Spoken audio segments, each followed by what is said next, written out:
Caríssimos amigos e irmãos, Jesus Cristo ressuscitou verdadeiramente. Verdadeiramente ressuscitou. Aleluia, aleluia. Uma boa continuação de Páscoa a todos nós. Vivemos o tempo da Páscoa. Estamos no terceiro domingo da Páscoa nesse final de semana. Caminhando já para o domingo do Bom Pastor, próximo final de semana. Também com toda a nossa oração pelas vocações para os futuros pastores da igreja. Nesse ínterim acontece em Aparecida a 61ª Assembleia Geral Ordinária da Conferência Nacional dos Bispos do Brasil. Estamos reunidos, os bispos do Brasil, em Aparecida, desde a última quarta-feira até a próxima sexta-feira, quando nós iniciaremos essa 61ª Assembleia Geral Ordinária com discussões, aprofundamentos sobre tantos assuntos, mas principalmente sobre a situação da igreja e, ao mesmo tempo, a preparação das futuras diretrizes gerais da ação evangelizadora da igreja no Brasil, que acontecia a cada 4 anos, mas com a vinda do sínodo dos bispos sobre a questão, né, da sinodalidade, se prorrogou justamente a elaboração das novas diretrizes para mais esses 2 anos, para podermos aí aproveitar também as várias situações, né, que o sínodo vai trazendo sobre a questão da sinodalidade, sobre o método do sínodo que tanto é importante. E lembrando que logo depois da nossa 61ª Assembleia Geral Ordinária da Igreja do Brasil, nós temos mais um encontro nacional de presbíteros, né? Nós temos sempre esse encontro nacional de presbíteros, realizará no Santuário Nacional de Aparecida. Tem como tema Presbíteros, Testemunhas da Esperança, que de uma certa forma nos prepara para o grande jubileu de 2025, a igreja que caminha no mundo, né, peregrina da esperança. Também os presbíteros vão chamar de Testemunhas da Esperança. Pode ser um momento muito importante para os presbíteros de nossa nação, de poder ser testemunho da esperança para esse nosso povo tão necessitado, né? E tem como lema Romanos 12:12, alegres na esperança, perseverantes na tribulação, constantes na oração. Estamos no ano da oração, constantes na oração. Caminhando para o jubileu 2025 da esperança, alegres na esperança. E mesmo com toda a tribulação que nós temos na nossa vida, ao nosso redor, perseverantes na tribulação. Portanto, que nós possamos rezar nessa intenção desse encontro nacional de presbíteros que acontece justamente no Santuário de Aparecida. Esse terceiro domingo da Páscoa, meus irmãos e irmãs, nos fala de temas importantes. O Evangelho de Lucas, depois que os discípulos voltaram de Emaús, nós temos ouvido muitas vezes, durante esses tempos agora, as primeiras semanas do tempo da Páscoa, para as várias experiências do encontro com Jesus Cristo. Seja quando na pescaria, quando na evangelização, enfim. E na leitura de hoje também, eles estavam voltando justamente de Emaús e ali contaram o que estava acontecendo, encontraram com seus discípulos também, com seus irmãos, também contaram também que tinham visto Jesus. Os 2 discípulos contaram o que tinha acontecido no caminho, sabemos bem, e como tinham reconhecido Jesus a partir do pão. Ainda estavam falando quando o próprio Jesus apareceu no meio deles e lhes disse: a paz esteja convosco. Isso nos lembra, meus irmãos e irmãs, que também o encontro com o Senhor ressuscitado, quando nós dialogamos sobre o encontro com o Senhor. Os 2 estavam contando sua experiência aos demais discípulos, quando a conversa bonita, bela dos discípulos também encontraram com o Senhor que se colocou no meio deles, trazendo a paz. Portanto, uma das maneiras também de encontrarmos o Senhor é quando nós partilhamos, onde 2 ou mais se reúnem em meu nome, eu estou no meio deles. Isso é bem claro no Evangelho desse domingo. Eles ficaram assustados, cheios de medo, pensando, estavam vendo um fantasma. Mas Jesus disse: por que estáis preocupados? E porque tendes dúvidas no seu coração? Vede minhas mãos e meus pés, sou eu mesmo. Tocai em mim e vede. Um fantasma não tem carne nem osso, como está dizendo que eu tenho. E dizendo isso, Jesus mostrou-lhes as mãos e os pés. Mas eles ainda não podiam acreditar, estavam muito alegres e surpresos. Alegria de encontrar Jesus Cristo vivo. Eu creio, meus irmãos e irmãs, que esse encontrar o Senhor nos impulsiona para testemunhar e contagiar o mundo com a alegria de tê-lo encontrado. E essa é a nossa grande missão hoje também. Pela fé, nós o encontramos e somos chamados dessa alegria que transmite aos outros, como fala a leitura do Evangelho desse domingo. Então Jesus disse: tens alguma coisa para comer? Deram um pedaço de peixe assado. Ele tomou e comeu diante deles. E depois disse, aí Jesus explica então para eles: são estas as coisas que vos falei, quando ainda estava convosco. Era preciso que se cumprisse tudo que está escrito sobre mim, na lei de Moisés, nos profetas e nos salmos. Então Jesus abriu a inteligência dos discípulos para entenderem as Escrituras. E lhes disse: assim está escrito, o Cristo sofrerá e ressuscitará dos mortos ao terceiro dia, e no seu nome serão anunciados a conversão e o perdão dos pecados a todas as nações, começando por Jerusalém. Vós sereis testemunhas de tudo isso. Nesse belo resumo, meus irmãos e irmãs, nós nos situamos também. Encontramos o Senhor, as profecias se realizaram, a sua morte e ressurreição, e nós, tendo encontrado, somos chamados a ser testemunhas e pregar o seu nome a todas as pessoas. Pregar o nome de Jesus, pregar o anúncio de Jesus Cristo ressuscitado a todas as pessoas, como nos fala bem o Evangelho desse domingo. É bom recordar o que fala, ou seja, assim está escrito, o Cristo sofrerá, mas ressuscitará dos mortos ao terceiro dia, e no seu nome serão anunciados a conversão e o perdão dos pecados a todas as nações, começando por Jerusalém. E de Jerusalém para o mundo, essa é a pregação da igreja.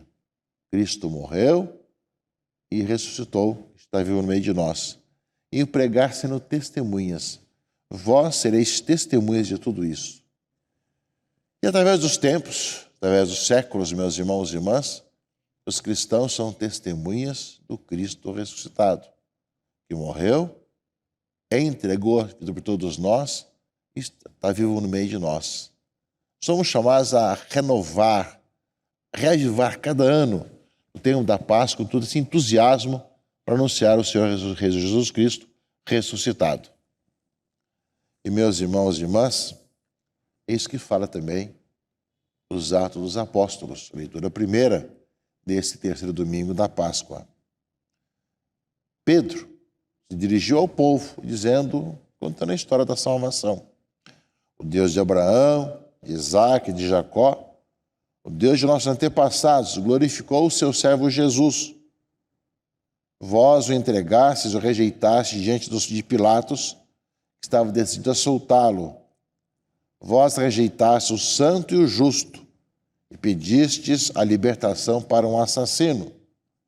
Vós mataste o autor da vida, mas Deus o ressuscitou dos mortos, e disso nós somos testemunhas.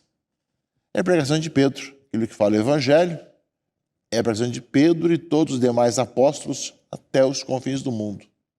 Ou seja, aqui ele fala para os judeus. Eles pediram a morte de Cristo, pediram para Barrabás ter a vida, e Cristo morreu sim, na cruz. Mas Deus o ressuscitou e nós somos testemunhas disso. E agora, continua a leitura dos Atos. Meus irmãos, eu sei que vós agiste por ignorância, assim como vossos chefes. Deus, porém, cumpriu desse modo o que havia anunciado pela boca de todos os profetas, que o seu Cristo haveria de sofrer. E agora, então, arrependei-vos e convertei-vos, para que vossos pecados sejam perdoados. É o grande anúncio. Arrependei-vos e convertei-vos, para que vossos pecados sejam perdoados. Cristo ressuscitou, está vivo no meio de nós. Quando ele fala isso no Evangelho, é isso que diz a Escritura, que assim seria seu nome pregado a todas as gerações. Cabe a nós, justamente, meus irmãos e irmãs, continuar esse anúncio até os confins do mundo. E nós somos chamados a ser testemunhas do Senhor Jesus Cristo ressuscitado, presente no meio de nós. É a nossa alegria do mistério da Páscoa que nós queremos atualizar cada vez mais. Os cristãos são chamados a testemunhar através da própria vida, próprio modo de viver. Meus filhinhos, escrevo isso para que não pequeis. No entanto, se alguém pecar, temos junto do Pai um defensor, Jesus Cristo justo. Ele é a vítima de expiação pelos nossos pecados, e não só pelos nossos, mas também pelos pecados do mundo inteiro. Para saber que o conhecemos, vejamos se guardamos seus mandamentos. Quem diz, eu conheço Deus, mas não guarda seus mandamentos, é mentiroso, e a verdade não está nele. Porém, naquele que guarda a sua palavra, o amor de Deus é plenamente realizado. Quem diz, eu conheço a Deus, mas não guarda seus mandamentos, é mentiroso. Mas quem guarda a sua palavra, o amor de Deus está nele. Portanto, meus irmãos e irmãs, não basta apenas termos uma fachada de cristãos. Não basta apenas anunciarmos, não basta apenas dizermos as coisas verbalmente. É necessário que nós também possamos guardar os mandamentos, colocar em prática a palavra de Deus em nossa vida, para que, colocando-a em prática, nós possamos cada vez mais anunciar em quem nós cremos e quem é a razão da nossa vida, Jesus Cristo, nosso Senhor. Eis aí, meus irmãos e irmãs, o nosso chamado, a nossa vida, a nossa caminhada, para que assim o seja. Nós somos a igreja que celebra a presença do Cristo ressuscitado a cada Eucaristia, a cada encontro entre nós, a cada missão evangelizadora, a cada trabalho que nós fazemos, a cada conversa como bons cristãos, falando as coisas de Deus. E nós somos para ser testemunhas de que Ele está vivo, que nós o encontramos e que nós, tendo-o encontrado, anunciamos o nome de Jesus a toda criatura, a todas as pessoas. A experiência da Páscoa, meus irmãos e irmãs, deve estar muito presente na vida de cada de nós sempre, em nossa vida, em nossa caminhada, em nosso dia a dia. Pensamos, portanto, que assim o seja, que também nós possamos, de coração aberto e sincero, testemunhar o Senhor Jesus Cristo ressuscitado. Depois, meus irmãos e irmãs, nós somos chamados a testemunhar com o coração generoso e com a nossa vida. Não basta apenas palavras, não bastam apenas as palavras, não basta apenas falarmos e dizermos das coisas. Mas que a nossa vida fale, que o nosso modo de viver fale. É bem esse aspecto, meus irmãos e irmãs, que nós pedimos a Deus, para que não sejam apenas palavras ocas, como um símbolo que retine, não é? Ou seja, as coisas que falam ocamente, sem nada de concreto na vida, mas que a nossa vida concretamente possa estar testemunhando e assim então possamos também dar as razões da nossa fé, como diz a Escritura, e dizer por que nós somos assim. Ou seja, que se possa ver a nossa vida. E esse, realmente, meus irmãos, é o nosso grande caminho. Não podemos ser incoerentes entre aquilo que nós pregamos e aquilo que nós vivemos. E deve em toda a sua necessidade de conversão contínua. Quanto mais encontramos com o Cristo ressuscitado, mais somos chamados a testemunhá-lo com a nossa vida e com a palavra. Para que a palavra, aquilo que nós falamos, transmita aquilo que nós sentimos do coração e aquilo que nós estamos vivendo, meus irmãos e irmãs, de tal maneira que possam ler a Escritura também, possam ler a palavra de Deus através da nossa vida, de nossa caminhada. Portanto, meus irmãos e irmãs, aquilo que Pedro fez ao anunciar Jesus Cristo, denunciando a que fizeram com ele ali no seu tempo, é o que Cristo me fala aqui aos seus discípulos reunidos, falando dele. Seu nome será pregado em todas as nações, a conversão e o perdão dos pecados, e vós sois testemunhas disso tudo. Não só por termos visto e ouvido, mas por vivermos isso em nossa vida e não termos outro modo de viver a não ser estar com o Senhor Jesus Cristo, nossa vida, nosso Senhor. Portanto, que o tempo da Páscoa, meus irmãos e irmãs, nos faça testemunhar com a vida, com a palavra, com todos os nossos gestos, que Jesus Cristo é o Senhor e a nossa vida, e é o nosso Salvador, e que nós o anunciamos ao mundo, testemunhamos ao mundo, para que o mundo creia, encontre a vida, se transforme cada vez mais nesse mundo mais justo, mais humano, mais fraterno. Que o tempo da Páscoa nos impulsione a isso, caríssimos irmãos e irmãs, e que nós deixemos conduzir pela ação do Espírito Santo. Em nome do Pai, e do Filho e do Espírito Santo. Amém.